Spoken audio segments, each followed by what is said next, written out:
Kita pada hari ini akan membahas teori HI non-barat ya. Jadi sebelumnya pada pertemuan ya sebelum UTS ya, kalian sudah mengetahui dan memahami teori-teori apa saja yang dikategorikan sebagai teori post-positivis ya. Nah, kalau dikatakan non-Western ini bisa nggak kita kategorikan sebagai post-positivis ya? Bisa gitu. Karena dia juga menjadi salah satu teori alternatif terhadap teori HI mainstream atau teori HI arus utama seperti realisme, liberalisme, marxism gitu ya, yang lebih dulu mapan gitu, yang lebih dulu ada dan dianggap masih sangat relevan dengan fenomena HI yang terjadi dewasa ini. Oke. Nah, tapi tetap harus kita akui ya bahwa dalam studi HI itu positivisme masih lebih unggul dibanding post-positivisme karena kebanyakan dari karya akademik HI menggunakan pendekatan positivisme yang relatif lebih sederhana. Jadi masih ingat ya mungkin kalian bahwa positivisme ini menggunakan kaedah-kaedah ilmiah gitu ya untuk ilmu HI supaya mencapai derajat yang sama dengan ilmu pengetahuan atau sains yang lainnya gitu ya. Maka ilmu HI juga harus dipelajari dengan menggunakan kaedah-kaedah ilmiah seperti ilmu alam kan kayak gitu ya. Nah, akhirnya ilmu sosial banyak mengadopsi pendekatan positivis ini ya termasuk kita nantinya ketika kalian membuat tugas akhir berupa proposal dan skripsi penelitian gitu ya. Dan itu merupakan pendekatan positivis. Nah, walaupun positivisme ini lebih unggul karena kebanyakan dari karya akademik HI itu menggunakan pendekatan positivisme, tapi kita nggak bisa mengesampingkan bahwa peran post-positivisme itu juga sangat besar karena dia telah memberikan nuansa yang berbeda dalam memahami HI berupa interpretasi yang lebih beragam dan kreatif ya seperti konstruktivisme, kemudian teori kritis, kemudian ada postkolonialisme dan seterusnya ya. Nah, jadi itu juga menjadi pendekatan HI yang bisa membantu kita untuk memahami fenomena yang terjadi di sekitar kita. Oke. Nah, tadi yang saya sudah katakan bahwa post-positivisme merupakan pendekatan alternatif bagi teori-teori HI arus utama atau mainstream. Nah, sekitar 1 dekade yang lalu, ini buku ini munculnya tahun 2009 ya, pertama kali terbit. Sekitar 1 dekade yang lalu muncul pendekatan baru yang bukan berasal dari Barat. Nah, ini Amitav Acharya dan Barry Guzan mempelopori upaya untuk menggali apa yang mungkin bisa menjadi dasar pembentukan teori HI non-Barat melalui buku yang mereka susun, Non-Western International Relations Theory. Jadi bukan penulis utamanya ya, tapi sebagai editor, di mana di buku tersebut ada beberapa chapter yang ditulis oleh akademisi dari beberapa negara di Asia. Ya, silakan di-download. Mungkin sudah ada sebagian yang download, bisa di Libgen, nanti bisa di-share. Saya lupa ya kasih tahu. Ada grupnya nggak nih kalian di kelas ini? Ada, Bu. TWHI 2. Ada, Bu. Nanti ada ya. Ibunya ke dalam. Nah, jadi invite saya atau add saya di grup itu, nanti saya share bukunya. Ya. Oke, Bu. Oke, nah judulnya Non-Western International Relations Theory. Nah, di dalam buku tersebut Amitav Acharya mengatakan bahwa memang ilmu HI ini lahir di negara barat ya. Memang awal lahirnya itu adalah di Amerika Serikat dan Inggris. Kita tahu bahwa ilmu HI lahir ketika pasca. Silakan di mute dulu mikrofonnya.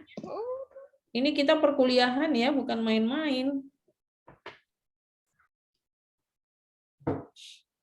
Oke, jadi ilmu HI lahir di negara-negara barat, terutama Amerika Serikat dan Inggris. Ya, setelah berakhirnya Perang Dunia yang Pertama, muncul motivasi lah di kalangan para akademisi untuk mencari apa saja atau faktor-faktor apa yang menyebabkan terjadinya perang dunia tersebut, dan bagaimana caranya supaya di masa mendatang tidak lagi terjadi perang tersebut, kan gitu ya. Dan kemudian akhirnya departemen-departemen ataupun jurusan hubungan internasional mulai dibuka di beberapa universitas baik di Amerika Serikat maupun di Inggris. Nah, jadi karena lahirnya di sana gitu ya, maka teori-teori dan konsep-konsep yang muncul dan berkembang itu tentu saja sangat dipengaruhi oleh pengalaman Barat. Jadi mereka memahami hubungan internasional itu berdasarkan kondisi-kondisi yang terjadi di negara-negara Barat itu sendiri gitu. Nah, sementara menurut Amitav Acharya, tidak selamanya teori-teori ataupun konsep-konsep itu bisa menjelaskan realitas yang terjadi di negara dan masyarakat non-Barat secara memadai. Selama ini kan kita sebagai akademisi HI mempelajari ilmu HI, mempelajari teori HI seperti realisme, liberalisme, marxisme dan seterusnya tadi gitu ya. Dan kita gunakan teori-teori tersebut untuk menjelaskan fenomena yang terjadi di berbagai belahan dunia. Sementara menurut Amitav tidak memadai, bukan tidak bisa sama sekali gitu ya, tapi kurang cukup gitu ya. Kurang cukup karena fenomena yang terjadi di negara lain bisa saja disebabkan oleh faktor-faktor yang terkait dengan karakteristik negara tersebut misalnya ya, atau kebiasaan adat istiadat masyarakat setempat dan lain sebagainya gitu. Sehingga kemudian muncul keinginan gitu ya, untuk menggali itu tadi ya, menggali apa saja yang bisa dijadikan sebagai dasar untuk pembentukan teori HI non Barat itu gitu. Oke. Nah, selain itu yang cukup disayangkan kalau menurut Amitav itu ya. Jadi selama ini akademisi dan masyarakat non Barat itu cenderung menerima dan memandang hebat gagasan-gagasan Barat, sehingga seringkali melakukan repetisi, ya, pengulangan, replikasi, meniru dan reproduksi menghasilkan kembali teori-teori dan konsep-konsep Barat tanpa ada usaha untuk merumuskan dan mengembangkan perspektif mereka sendiri. Nah, ini kalau menurut Najib Alatas gitu ya, salah seorang akademisi dari Malaysia ya, apa yang terjadi di kalangan masyarakat non Barat ini bisa dikatakan sebagai captive mind ya. Captive mind itu artinya otak yang terbelenggu, pemikiran yang terbelenggu. Jadi nggak berkembang gitu ya. Apa yang ada di depan mata itu saja yang diterima habis-habis gitu. Terima apa adanya seperti itu, tidak berusaha untuk mengembangkan pemikiran. Oh, kita memiliki sumber-sumber daya, kita memiliki sesuatu yang bisa mungkin menjadi sumbangan pemikiran, atau misalnya dijadikan sebagai perspektif gitu ya, untuk memahami fenomena yang terjadi di tengah-tengah masyarakat. Oke, nah, Amitav Acharya dan Barry Buzan berusaha mendobrak dominasi teori HI Barat dengan fokus pada Asia. Ini karena Amitav Acharya ini dari namanya kan sudah tahu ya, berasal dari negara Nehi Dendi gitu ya, dari India gitu ya. Dia berusaha melihatnya itu dari konteks Asia dulu. Kenapa? Karena Asia menjadi satu-satunya pusat kekuasaan dan kekayaan non-Barat kontemporer yang bisa dibandingkan dengan Barat. Jadi maksudnya posisi Asia sekarang juga hampir menyamai Barat loh, gitu. Ya kan? Barat kan kita tahu Amerika Serikat, negara-negara Eropa Barat, Australia, gitu ya, termasuk di sana Kanada dan seterusnya. Negara-negara dengan sistem politik liberal, gitu ya, itu bisa dikategorikan sebagai Barat. Nah, kemudian Asia ini tadi, kita tahu ada beberapa negara di Asia yang cukup menonjol lah, seperti Cina yang sekarang ini dianggap sebagai satu ancaman besar bagi Amerika Serikat, gitu ya. Kemudian ada Jepang, Korea Selatan, gitu ya. Kemudian kalau di Asia Selatan, India juga mulai, walaupun masih banyak masyarakat miskin, tetapi India juga perekonomiannya cukup bagus, gitu ya kan. Belum lagi kemudian negara-negara di Asia Barat. Ya, Asia Barat itu kan termasuk negara-negara Timur Tengah ya, yang dikategorikan Timur Tengah oleh penjajah, itu istilah saja sebetulnya ya. Asia Barat itu termasuk negara-negara Jazirah Arab seperti Arab Saudi kan ya, kemudian Uni Emirat, ya Turki dan sebagainya ya kan. Nah, kemudian Asia Tenggara bisa kita katakan Singapura, terus juga Thailand dan Vietnam juga perekonomiannya lumayan baik gitu. Ya. Mudah-mudahan Indonesia juga termasuk di dalamnya. Sehingga kemudian yang menjadi titik fokus Amitav Acharya dan Barry Buzan itu adalah untuk melihat bagaimana Asia punya perspektif sendiri enggak tentang HI gitu ya. Nah, dan menurut mereka ya, Asia juga memiliki sejarah panjang HI-nya sendiri yang cukup berbeda dari sejarah Barat. Jadi ya zaman dinasti Cina gitu ya, bagaimana kemudian praktek hubungan internasionalnya selama masa dinasti tersebut gitu kan. Sama juga dengan negara-negara yang ada di kawasan Asia Barat. Ya, kita tahu salah satu sumber pusat peradaban itu kan di Sungai Eufrat kayak gitu ya kan, di Timur Tengah sana gitu. Nah, itu juga mereka memiliki sejarah HI-nya sendiri gitu. Sehingga kemudian ya nanti kalau sudah nggak tahu kalian download sendiri atau apa, saya share-nya nanti setelah ini ya, setelah perkuliahannya selesai gitu ya.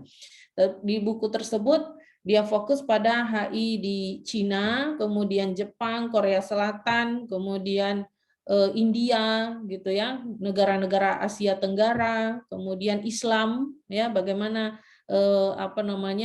sejarah dan praktek HI dan bagaimana pandangan Islam terhadap masyarakat non Muslim misalnya gitu ya, yang terkait dengan hubungan internasional masa dulu gitu.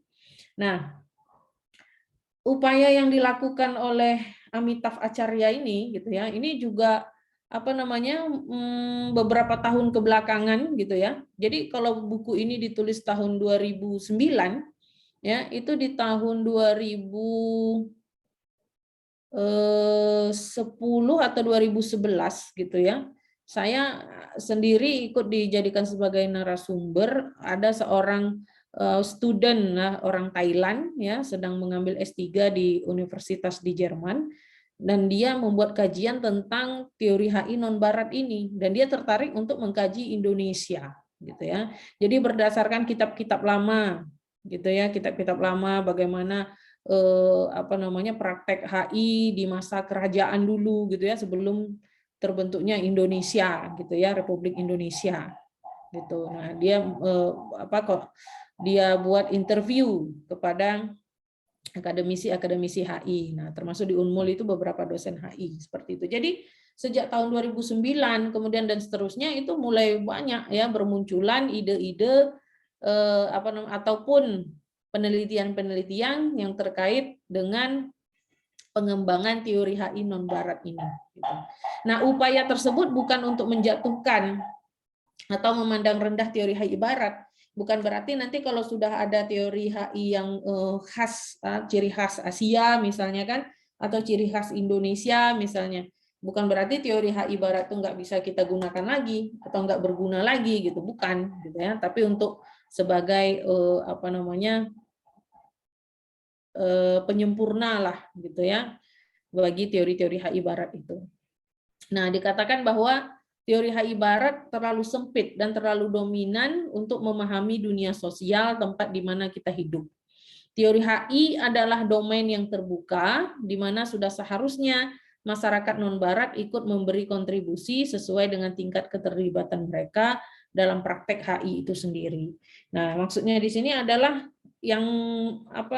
yang menjadi aktor dalam hubungan internasional itu kan semua negara kan gitu ya. Semua negara. Tapi kenapa dalam teori HI pemikiran-pemikiran barat saja yang berkembang gitu. Sementara aktor lainnya ya terutama Asia, tentu dia punya perspektifnya sendiri tadi gitu. Karena dia juga memainkan peranan yang cukup penting dan cukup besar dalam politik internasional gitu ya. Seperti yang saya katakan tadi, bagaimana kemunculan Cina sebagai negara ekonomi yang mapan gitu ya, kemudian ekspansi investasinya ke berbagai negara termasuk di Asia Tenggara, ke Afrika gitu ya. dan Jepang yang kita tahu juga menjadi negara maju. Oke. Nah, kalau mengutip kata-kata penteori kritis ya, Robert Cox, ya dia katakan theory is always for someone and for some purpose. Dia bilang bahwa teori itu akan selalu untuk seseorang dan untuk tujuan tertentu. Jadi maksudnya di sini adalah bahwa setiap penteori itu memiliki tujuan tertentu, ya, melalui teori yang dikemukakannya atau teori yang dihasilkannya.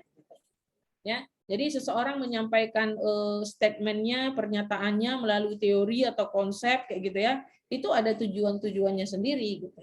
Nah, kalau merujuk dari kata-kata Robert Cox, sudah seharusnya Asia itu memiliki kepentingan dalam teori HI yang tujuannya untuk berbicara atas nama mereka dan untuk kepentingan mereka. Gitu. Ya, karena apa? Kalau menurut Amitav, kalau kita mau menggambarkan Cina, Jepang berdasarkan perspektif realisme atau liberalisme itu sama sekali nggak cocok katanya, gitu ya. Kayak Cina katanya berusaha untuk tidak dilihat atau diperlakukan sebagai ancaman terhadap status quo ketika kekuatannya meningkat. Jadi Cina bukan mau cari-cari masalah gitu ya. Jadi dia bukan mau apa namanya mau melakukan perlawanan ketika kekuatannya meningkat. Jangan dilihat sebagai ancaman terhadap status quo. Status quo itu ya negara-negara besar itu gitu. Sama juga ketika kita memperhatikan Jepang. Jepang ini dianggap sebagai negara maju, tapi sebetulnya posisi Jepang itu tidak normal gitu ya, bukan menjadi negara great power yang normal katanya. Karena memang dia adalah negara trading state ya, negara perdagangan. Ekonominya baik. Tapi dia adalah juga civil power, ya, kekuatan sipil. Jadi setelah berakhirnya Perang Dunia yang kedua, ada apa namanya perjanjian ya. Jepang ini terikat pada perjanjian yang membuat Jepang tidak bisa memperbesar kekuatan militernya. Ya, ketika dia kalah perang dengan Amerika Serikat gitu. Sehingga Jepang kan kita lihat ya kalau dari segi militernya itu tidak terlalu menonjol gitu. Ya. Nah, kemudian ASEAN menentang logika realis, liberal dan mazhab Inggris bahwa kekuatan besar lokal membentuk tatanan kehidupan dan ketertiban. Nah, jadi kalau mau bahas ASEAN misalnya kan, realisme mungkin kurang cocok juga. Liberalisme, mazhab Inggris yang bilang bahwa kekuatan lokal itu bisa kita kategorikan pemerintah kita sendiri gitu ya, atau misalnya negara di kawasan gitu ya, yang katanya membentuk tatanan kehidupan dan ketertiban. Nah, ternyata enggak, masih banyak juga kan negara-negara ASEAN yang harus berhadapan dengan konflik. Nah, kalau kata Amitav, mungkin Korea Selatan dan India bisalah agak masuk dengan model realis. Ya, kalau saya lihat, mungkin alasan dari Amitav Acharya ini adalah di mana Korea Selatan saat ini yang masih harus berhadapan dengan Korea Utara gitu ya, uji coba nuklir gitu kan. Kemudian India pun demikian dengan tetangganya Pakistan. Jadi kalau mau membahas hubungan internasional Korea Selatan dengan Korea Utara misalnya, India, Pakistan gitu ya, nah itu cocoklah dengan model realisme. Oke, karena teori HI menjadi dasar dari realitas yang dibahas, maka negara-negara Asia punya kepentingan besar menjadi bagian dari permainan. Selain itu, supaya teori HI semakin berkembang, maka ia perlu ditantang, tidak hanya dari dalam, tapi juga dari luar. Nah, sebuah ilmu pengetahuan, ya, ilmu pengetahuan itu hanya akan bisa berkembang ketika ada proses tesis sintesis, dialektika gitu ya, dialektika. Jadi misalnya teori yang sudah ada itu direvisi, mungkin ya diubah atau dibantah, ditantang oleh teori-teori yang datang kemudian. Nah, itu akan menjadi kontribusi ya, akan memberikan sumbangan besar terhadap perkembangan ilmu pengetahuan tersebut. Jadi sebetulnya munculnya teori-teori HI alternatif itu bukan dianggap sebagai sesuatu yang aneh atau merugikan misalnya. Bahkan itu membuat ilmu HI itu semakin berkembang. Nah, kalau kemarin-kemarin ditantang dari dalam ya, dari masyarakat barat sendiri, kayak misalnya Marxism menantang liberalisme gitu kan, itu kan dari barat juga.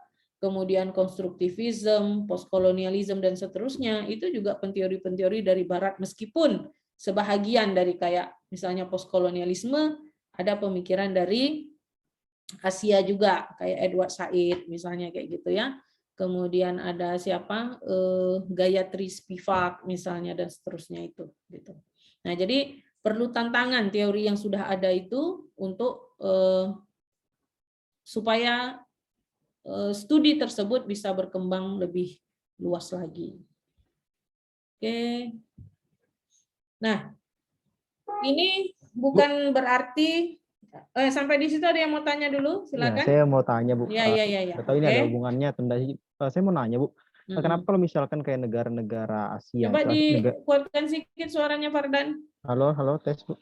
Iya. Terdengar nggak Bu? Nah iya. Iya, dengar Jadi cuman agak jauh kesannya. oh ya. Jadi saya mau tanya Bu, kenapa sih Bu saat negara-negara Asia atau negara-negara Timur itu saya enggak bicara bangkit secara militer ya, tapi secara ekonomi misalkan bangkit atau dosa lah secara ekonomi, secara citra aja bangkit. Misalkan Indonesia tahun di abad ke-20 zamannya Soekarno itu Indonesia kan walaupun ekonominya enggak begitu bagus tapi citranya kan juga cukup besar itu. Jadi kayak menjadi inspirasi bagi negara-negara yang belum merdeka gitu. Nah, kemudian kalau misalkan secara ekonomi ada kayak Tiongkok, Jepang dan Korea Selatan itu yang baru-baru bangkit ekonominya. Kenapa dunia barat itu memandang kalau negara-negara ini bangkit secara ekonomi maupun citra itu kayak paranoid gitu, Bu, maksudnya seperti takut disaingi gitu, Bu. Nggak tahu saya benar nggak katanya takut disaingi atau apa saya, tapi yang saya lihat kayak negara barat itu paranoid gitu, Bu. Padahal kan kalau kita ketahui negara-negara timur ini kan juga bisa dikatakan cuma melakukan kepentingan nasionalnya aja, Bu, yaitu untuk maju secara ekonomi maupun citra, Bu. Pertanyaan saya kayak gitu sih, Bu. Oke. Ya itu kita harus akui bahwa gini, meskipun kayak Amerika Serikat, ini kita fokusnya Amerika lah ya, karena dia negara adidaya atau negara superpower, ya kan. Setiap kali ada muncul kekuatan baru ya dari manapun gitu, itu pasti akan dianggap sebagai ancaman, gitu ya kan. Jadi meskipun dikatakan bahwa Amerika Serikat itu penggagas atau pelopor liberalisme, tapi tindakan yang dilakukan oleh Amerika selama ini menunjukkan bahwa negara tersebut sangat realis sekali sebetulnya. Ya, sangat realis sekali. Itu sudah jadi rahasia umum, gitu ya, sudah jadi rahasia umum. Jadi meskipun ada negara yang mengusung misalnya liberalisme, ya, tapi tindakannya sangat-sangat realis gitu ya. Jadi bisa kita simpulkan tidak ada negara yang betul-betul realis murni, tidak ada negara yang betul-betul liberalis murni atau marxisme murni seperti itu. Nah, ya siapapun negara pasti akan berusaha untuk mencapai kemajuan. Kalau kita lihat dari perspektif realisme, semua negara pasti berusaha untuk survive, kan gitu ya.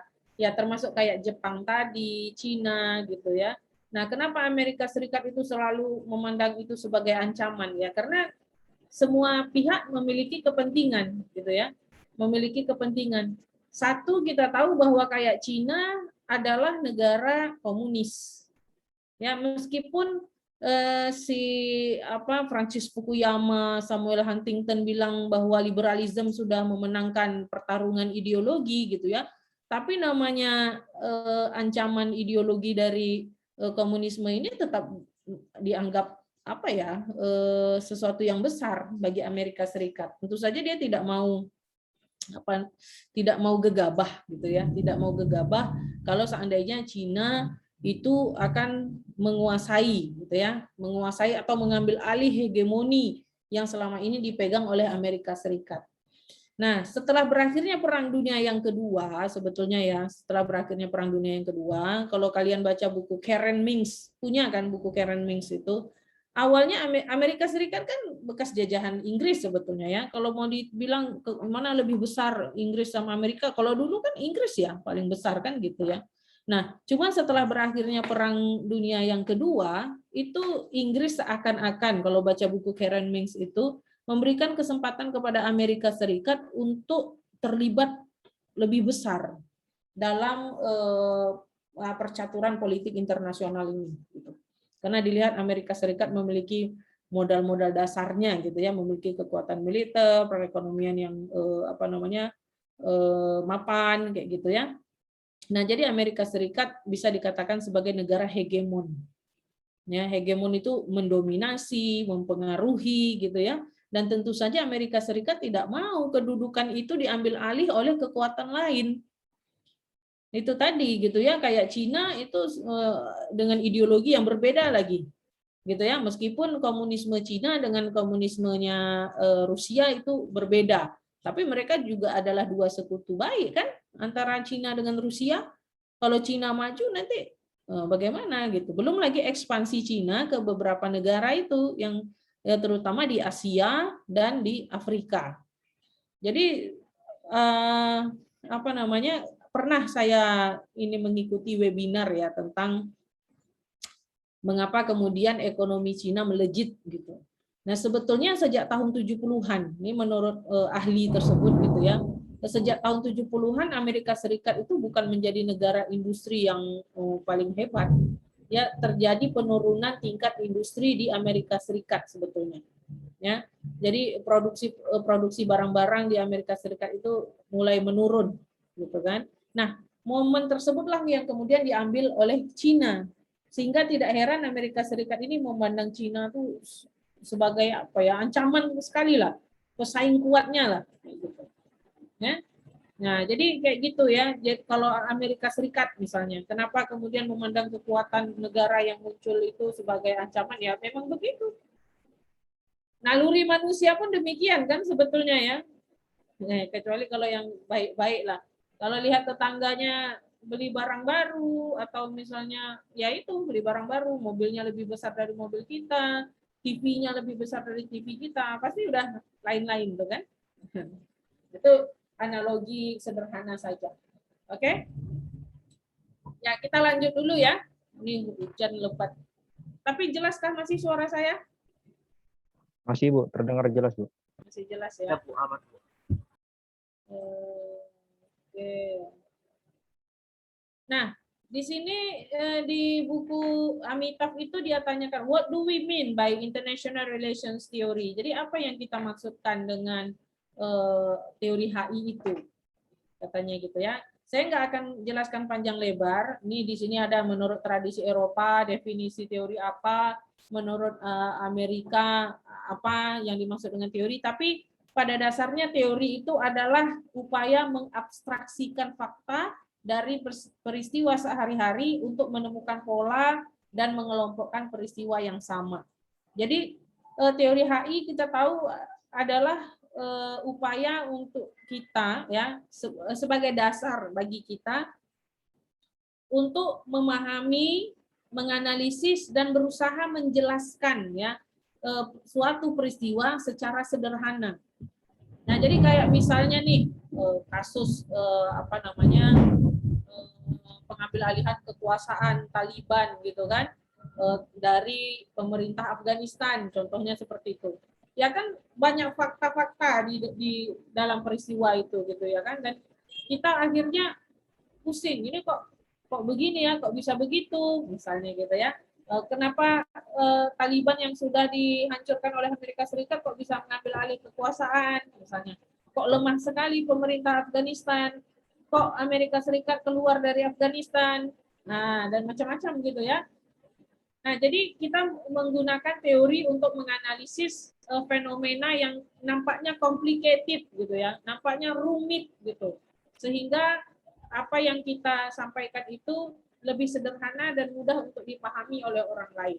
Itulah gunanya teori. Jadi teori adalah upaya menyederhanakan kenyataan. Gitu.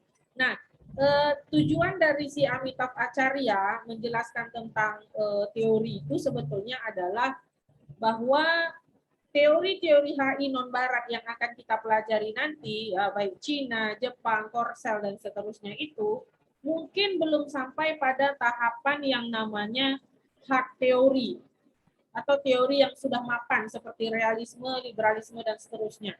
Belum sampai ke sana. Mungkin belum sampai kepada kategori definisi teori menurut tradisi Eropa atau tradisi Amerika, gitu ya. Jadi sebagai upaya awal untuk menyelidiki dan menemukan apa yang ada di luar sana dalam pemikiran Asia tentang HI, maka kategori teori HI menurut tradisi Eropa ataupun Amerika Serikat itu bukan menjadi fokus perhatian. Jadi pada dasarnya adalah bagaimana menggali tadi ya, mengenal pasti, mengeksplorasi gitu ya, mengeksplorasi apa saja ya nilai-nilai. Jadi sebetulnya yang dibahas itu adalah nilai-nilai, norma-norma, adat istiadat, hukum, karakteristik gitu ya, yang ada di tengah-tengah masyarakat Asia yang bisa dijadikan sebagai dasar untuk pembentukan teori HI yang khusus bagi negara-negara tersebut atau yang khas gitu ya, yang khas misalnya teori HI khas Cina, teori HI khas Indonesia seperti itu. Ya. Jadi menggali nilai-nilai tersebut, kepercayaan-kepercayaan atau keyakinan-keyakinan, nilai-nilai yang dipahami dan dianut oleh masyarakat, adat istiadat, budaya gitu ya. Itu yang dijadikan sebagai dasar. Jadi bukan kayak teori realisme gitu. Nah, ini karena masih tahapan awal, mungkin belum bisa kita jadikan sebagai pendekatan untuk menganalisis fenomena HI. Tapi setidaknya dengan memberikan materi ini kepada mahasiswa, juga sebagai saya sebagai akademisi juga mungkin tertantang gitu ya, tertantang untuk menggali apa saja yang kemudian bisa dilihat sebagai teori khas dari negara kita misalnya. Oke. Nah, yang jadi pertanyaan adalah apakah teori HI itu harus universal? Ya, maksudnya berlaku untuk seluruh sistem atau bisa saja berlaku untuk subsistem dengan alasan memiliki ciri khas atau karakteristik tertentu. Nah, jadi yang jadi pertanyaan tuh begitu. Kalau selama ini realism, ya itu kan bisa digunakan untuk dimanapun gitu ya, bukan hanya di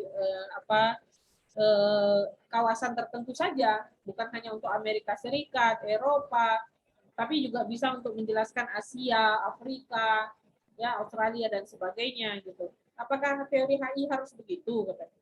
Tapi bisa kok kan katanya gitu ya. Kalau seandainya teori HI itu ruang lingkupnya adalah subsistem kayak Uni Eropa contohnya.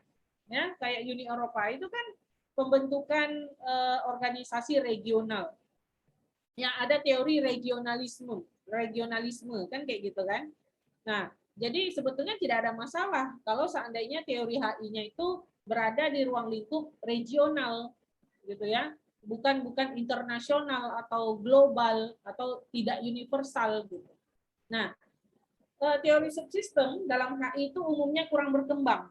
Ini disebabkan oleh kurangnya minat para ahli studi kawasan. Ya, karena selama ini sebagian besar dari teori HI mainstream ya konsentrasinya adalah kepada tingkat sistem.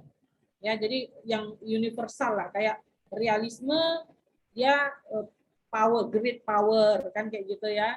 Kemudian liberalisme nilai-nilai universal kayak demokrasi, hak asasi manusia, perdagangan internasional gitu ya. Kemudian teori English School misalnya. Ini lebih fokus pada masyarakat internasional, globalisasi, ekonomi dunia gitu. Bahkan dikatakan bahwa English School ini mengabaikan tingkat regional. Kalau kalian ingat lagi ya, materi yang English School itu ada kepatuhan nasional, ada kepatuhan internasional, ada kepatuhan global. Tapi regional nggak dibahas sama sekali. Gitu. Nah, jadi sebetulnya ada yang kurang masih dalam teori-teori HI Barat yang mainstream. Nah, Edward Hewlett Carr, ini penteori neorealis ya, mengatakan masyarakat penutur bahasa Inggris adalah penguasa masa lalu yang mahir menyembunyikan kepentingan nasionalnya yang egois di balik kedok kebaikan bersama. Jadi maksudnya adalah apa ya? Tadi ya, ini sebetulnya memperkuat argumen dari Robert Cox tadi gitu ya, bahwa teori itu adalah untuk seseorang dan untuk tujuan tertentu. Jadi kalau menurut Edward Helacar gitu ya, teori yang dikemukakan oleh masyarakat barat itu gitu ya, itu menyembunyikan kepentingan nasionalnya mereka di dalamnya. Gitu ya. Kayak contoh nih, ada teori realis mengenai bukan realis, liberalism mengenai collective security misalnya ya, keamanan kolektif atau keamanan bersama. Contohnya adalah perang terhadap terorisme yang digagas oleh Amerika Serikat, ya, Global War on Terrorism misalnya. Jadi dengan dalih untuk keamanan bersama atau collective security, maka dia melakukan invasi ke Afghanistan pada tahun 2001. Ya, tujuannya katanya adalah untuk menangkap atau menghabisi Osama bin Laden dengan kelompok Al-Qaeda karena dianggap sebagai ancaman bagi keamanan internasional. Nah, sementara sebetulnya bisa saja Amerika Serikat memiliki kepentingan tersendiri di dalamnya, bukan untuk kepentingan masyarakat internasional seluruhnya. Ya, karena apa? Yang jadi korban juga bukan hanya orang-orang yang terlibat di dalam kelompok Al-Qaeda, tetapi justru masyarakat sipil banyak yang menjadi korban di dalamnya. Ya. Nah, jadi kalau menurut Edward Helacar, bisa saja kemudian teori HI itu ya tersembunyi di dalamnya kepentingan nasional bagi para penteorinya. Oke. Kontribusi terhadap teori HI setidaknya memenuhi satu dari kriteria berikut. Jadi, yang mana sih yang bisa dibilang sebagai teori HI itu? Satu, kalau diakui oleh orang lain dalam komunitas akademik HI sebagai sebuah teori.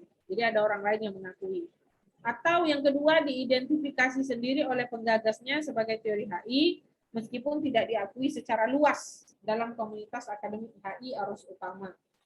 Yang ketiga, konstruksinya merupakan upaya sistematis untuk mengeneralisasi berbagai permasalahan termasuk HI. Ya. Nah, jadi itu beberapa kriteria yang harus dipenuhi apabila ingin ya menjadikan satu pemikiran itu sebagai teori. Nah, ada yang disebut sebagai prateori. Nah, jadi prateori ini adalah elemen-elemen pemikiran yang tidak secara langsung melengkapi teori, tapi memberikan titik awal yang memungkinkan untuk melakukannya. Jadi dia bukan teori pelengkap, tapi mungkin dia masih berada di tahap pra-teori, belum jadi teori. Ya, nah jadi yang akan kita bahas nanti itu mungkin bisa dikategorikan sebagai pra-teori, ya, sebagai pra-teori, belum menjadi teori yang sudah ajak atau yang sudah pasti. Gitu. Oke. Nah, tadi saya sudah singgung adanya dominasi teori HI Barat. Ya. Nah, selama ini sebagian besar daripada kita membaca dunia dengan menggunakan lensa ide dan pemikiran Barat. Terlepas dari konteks geografis dan cara kita melihat dunia, hanya meniru dan mengutip apa yang diajarkan oleh Barat. Nah, jadi kalau menurut ahli gitu ya, beberapa pemikir, dalam studi HI itu ada eurocentrisme. Ya, ada eurocentrisme. Jadi nilai-nilai Eropa sangat kental di dalamnya, ya, pandangan Eropa. Ya, kita juga harus akui bahwa kayak pengalaman bernegara gitu ya. Pengalaman bernegara yang pertama kali kemudian dikonsepkan gitu ya, itu kan berasal dari Eropa. Kayak misalnya sistem negara kota, ya kan? Sistem negara kota yang berasal dari Yunani kuno gitu ya.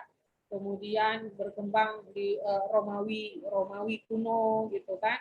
Kemudian kekaisaran pada tahun 1648 berdasarkan perjanjian Westphalia membentuk negara-negara dengan sistem negara modern ya, sistem negara bangsa yang dimulai juga dari Eropa gitu. Sehingga kemudian dalam studi HI sendiri gitu ya, nilai Eropa itu sangat kuat gitu. Oke. Nah, penguasaan Barat atas non-Barat itu tidak hanya bersifat fisik semata, tapi juga melalui pengetahuan. Nah, jadi itu tadi ya, ini cuma menegaskan terhadap apa yang sudah saya sampaikan di slide awal tadi ya, bagaimana kemudian sejarah panjang Eropa itu terimplementasikan di dalam pengetahuan. Jadi ketika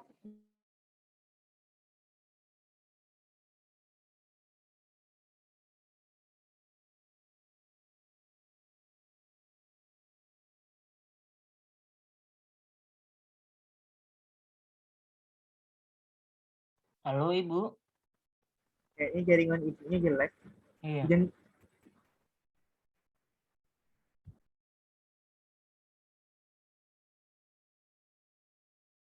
Ibunya keluar kah? Masih Enggak. ada. Tadi Masih. petirnya nyaring gitu. Tiba-tiba hilang Mana suaranya. Screen-nya aja masih aktif.